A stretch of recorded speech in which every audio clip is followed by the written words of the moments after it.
Well, districts tell us that it's just too costly to update the maps without this state funding, which was eliminated back in 2016. So lawmakers here said there's no surprise that that number of the outdated maps is at about 10%. And since it's growing, some lawmakers are trying to get that funding restored. Maybe it's a campus shooting or angry students storming into a middle school office.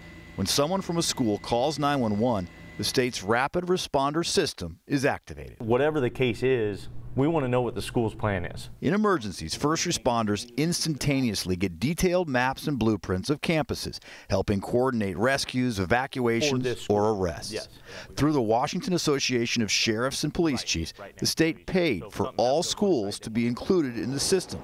And following the construction of a new school or a remodeling, the maps would automatically be updated. But the funding was eliminated in 2016, making updates optional and something the districts would have to pay for themselves.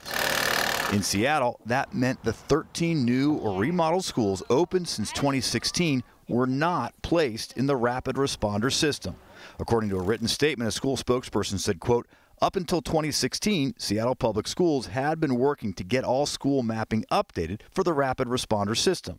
Once the funding mechanism changed, we were unable to proceed." From a lot of districts, they're not even using it anymore. They've moved on to what they consider to be better mapping systems. State Representative Lori Dolan says instead of rapid responder, some districts are choosing to share map information with local law enforcement. That's what's happened in Seattle. But she says a statewide system is needed, and she's sponsoring a bill to pay for the Joint Legislative Audit and Review Committee, or JLARC, to try and identify the best system. There are all sorts of ways to make sure your schools are as safe as possible without rapid responder. That said, we want to get a really great mapping system in all our schools, and the JLARC study is going to help us do that.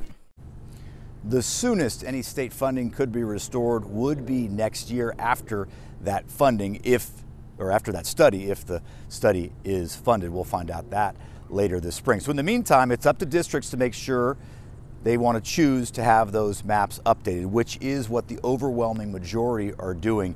Here in Olympia, they say it's a priority to get those maps updated, but we made some phone calls and we were asking them about this, and they realized that the person responsible for updating those maps had retired last year, so they did not have the 5 new buildings on campuses updated into the system until yesterday, thanks to our questions. Live in Olympia, Drew Mikkelsen, King 5 News.